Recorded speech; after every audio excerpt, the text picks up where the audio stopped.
This is great. There's a guy out there on a skateboard, okay? So he's wanting to track this guy a little bit. There's a guy writing my name on a skateboard.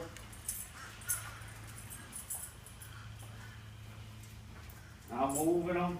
Again, I'm moving around the vehicle here again. Back to the sit, push, pull.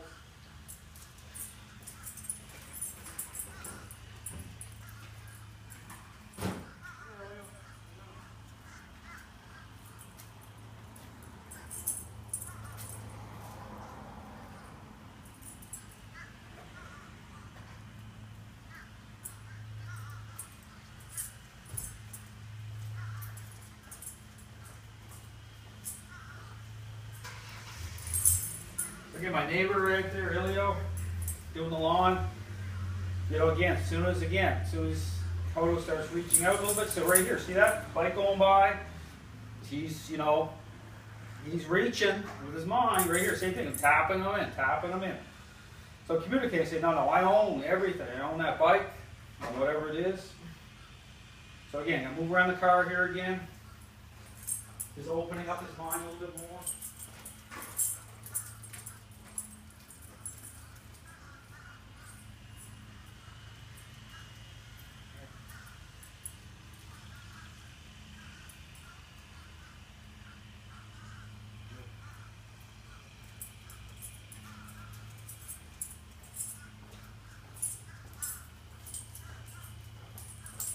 Moving around.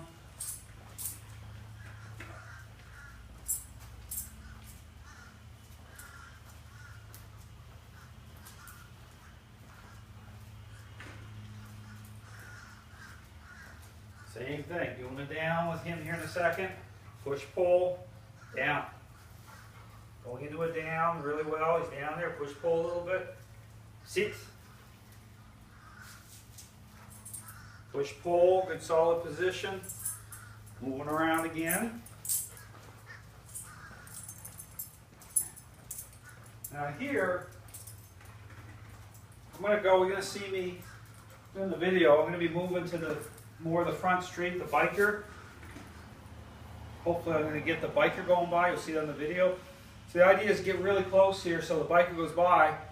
I can interrupt, make sure his mind's right place. So when the biker goes by, it's important to angle him a little bit so that it's called turnaround technique. So if he wants to seek out or gain fulfillment, he's got to totally turn around on me, try to turn around. And so I have a better pitch. That's why mostly when I'm saying I'm turning this way. So if he knows something is more, here goes the guy in the skateboard. Now this guy, my neighbor is going by here on the skateboard, which is fantastic for what my goals are.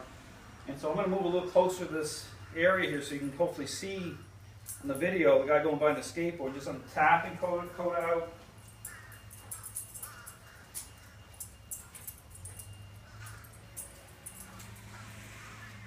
So he's coming back here on the skateboard here in a second. Now right here, see it tapping? So here the goal is, I'm doing this technique, it's not for me to focus or invest in that skateboarder. Okay, I own the skateboarder, okay? This is how the technique works. And so same thing here, see him tapping, so he wants to turn around here. He wants to seek out, his mind separating. I'm gonna communicate, nudge him. Here comes the guy on the skateboard. He can hear him coming.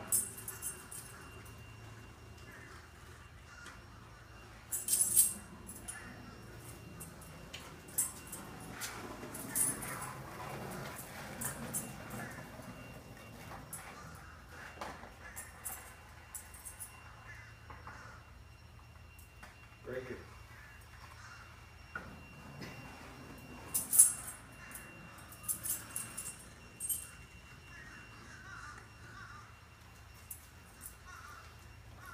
Forward. Put another sit. Now that's a great, again, this just is kind of like an opportunity that just happened with the skateboarder. But again, the skateboard's right there. Kota's wanting to turn around. You saw the intensity on him. And again, I just focused on bringing his mind into the script, communicating with him, saying, no, I own the skateboarder. He might get to meet the skateboarder. He might even get up on the skateboard and go for a ride. Okay, but it's got to be as a follower to me. That's the thing to understand. So that's how I'm communicating.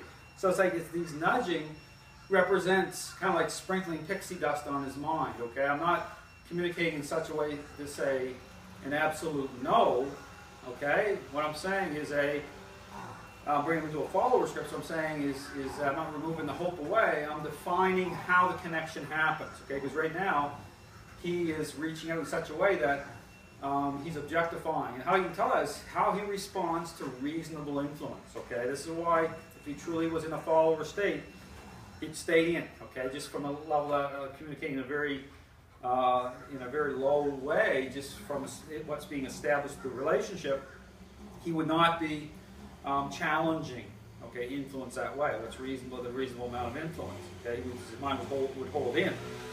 It's not yet, but it's going to get there. Okay, then move around.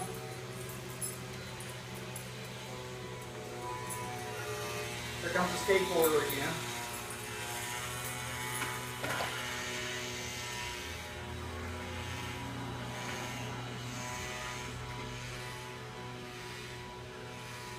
Doing good.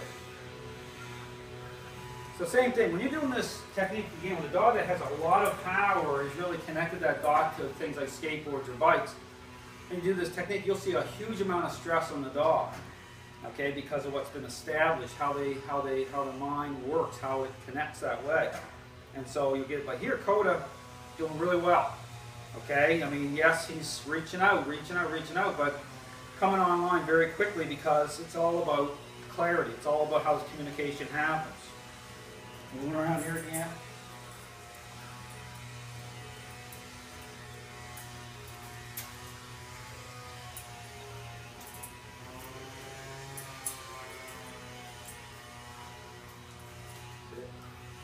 Good. So anyway, that's just a glimpse in. The skateboarder's way down the street here a little bit now.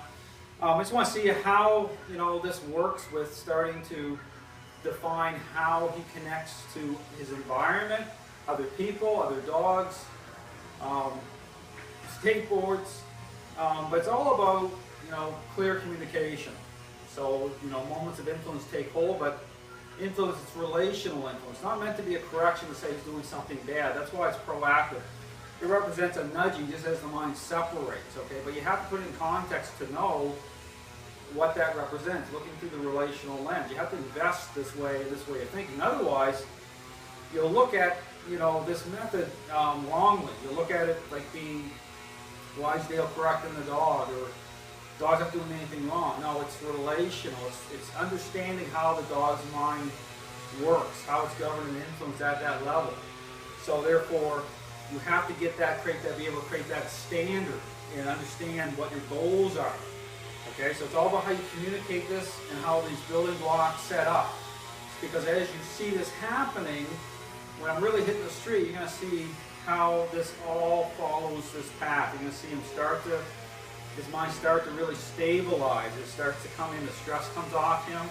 Because what he's saying is, well, Dale owns everything. And that's what creates the focus. The motives clean up. He's focused on what I want. And his mind isn't going to reach out that way. It's not going to seek fulfillment that way. It's not going to separate that way. Then that's when a look just becomes a look. And I won't be interrupting like this. So this method falls away. As relational change takes hold, the method starts